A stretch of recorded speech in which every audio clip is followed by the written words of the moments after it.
এই গতবার আমি এখানে আসছিলাম, এবারও আসছি, যে এটার প্রিপারেশনটা কীরকম।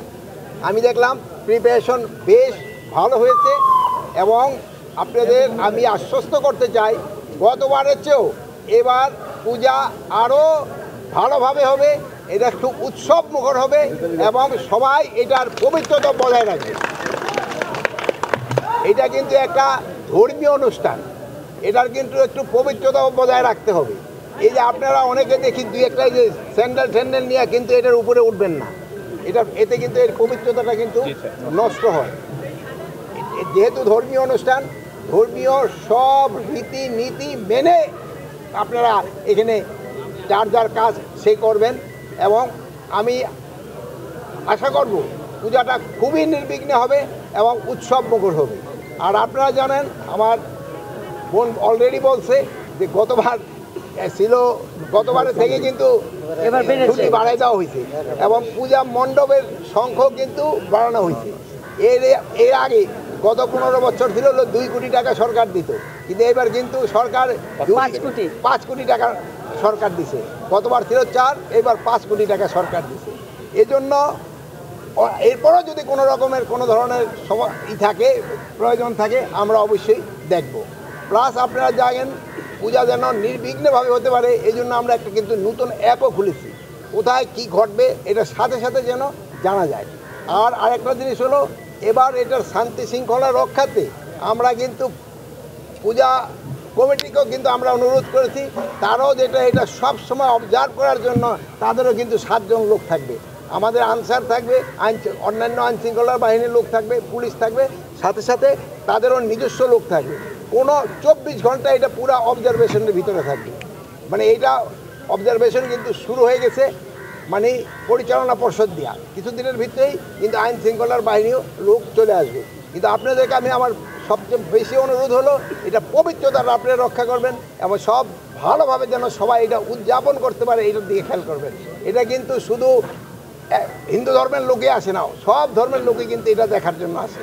এই জন্য সবাই যেন ভালোভাবে দেখতে পারে এটারও তারা ব্যবস্থা করবেন।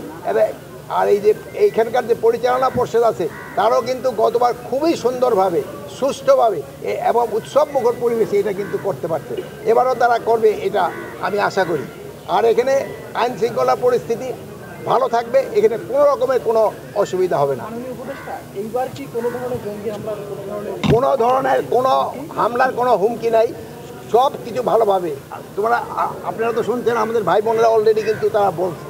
এখনও আপনারা বাইরের কোনো কথায় কান দিবেন না, আপনারা বাইরের কথায় কোনো কান দিবেন না, এটা যেন ভালোভাবে এটা আপনাদেরও কিন্তু সবাই সাহায্য সহযোগিতা দরকার।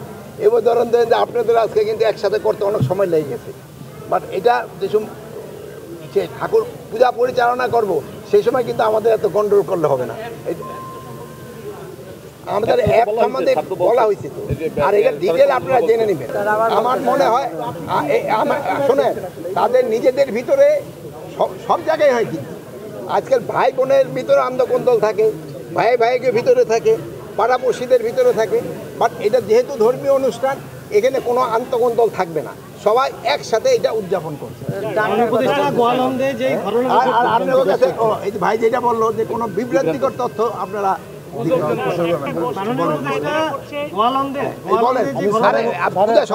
অনুমতি দিয়েছে। আপনাদের সাংবাদিক ভাই বোনদের যারা উপস্থিত হয়েছেন সবাইকে স্যারের পক্ষ থেকে, আমরা রমনা কালী মন্দিরের পক্ষ থেকে আপনাদেরকে শারদীয় শুভেচ্ছা। আপনাদের কাছে বিনীত অনুরোধ, আমরা বিভিন্ন সময় দেখেছি, একটু উদাহরণ দেই, 5 তারিখের পরে আমরা খবর পেয়েছি পঞ্চগড় থেকে হাজার হাজার হিন্দু ভারত চলে যাচ্ছে, সেটা কিন্তু ফেক নিউজ ছিল, মিথ্যা নিউজ ছিল। আমরা এবং আমাদের চেয়ারম্যান এবং আমাদের অপর্ণাদি এবং মিল্টন সহ আমরা কিন্তু সেই স্থানে গিয়েছি, তথ্য কিন্তু মিথ্যা। ভাইরাল হয়েছে পঞ্চগড়ের দেবেশ্বরী মন্দির ভেঙে চুরমার করে ফেলেছে, গিয়ে দেখেছি কোনো কিছুই হয় নাই। কান্তজি মন্দির দিনাজপুরে, যে কান্তজির মন্দিরও ভেঙে ফেলা হয়েছে, আমরা সরেজমিনে গিয়ে দেখেছি সেটা হয় নাই। আপনাদের আমাদের রমনা কালী মন্দির এবং বাংলাদেশ হিন্দু বৌদ্ধ খ্রিস্টান কল্যাণ ফ্রন্টের পক্ষ থেকে এবং স্যারের পক্ষ থেকে, মাননীয় উপদেষ্টা তার পক্ষ থেকে বলছি বিনীতভাবে, আপনারা কোনো নিউজ সঠিকতা বিচার না করে আপনারা সেই নিউজটা করবেন না। কারণ এদেশ অসাম্প্রদায়িক বাংলাদেশ, দীর্ঘদিন যাবৎ হিন্দু মুসলমান বৌদ্ধ খ্রিস্টান একসাথে দেশে বসবাস করছে। দীর্ঘ 15 বছর পর আবার নতুনভাবে এই বাংলাদেশ, আগামীর বাংলাদেশ, সুন্দর বাংলাদেশের পথে আমরা কিন্তু চলছি। এই জায়গায় যাতে আমরা বিভ্রান্ত না হয়, সেই কারণে সবাইকে আমরা অনুরোধ করবো আপনাদেরকে এই জায়গায় আপনারা একটু খেয়াল রাখবেন। কারণ এই রাষ্ট্রটা আমার, রাষ্ট্রটা আপনাদেরও। এই রাষ্ট্রের একজন সন্তান যদি খারাপ থাকে সেটা আপনারও ভালো লাগবে না। সবাইকে ধন্যবাদ।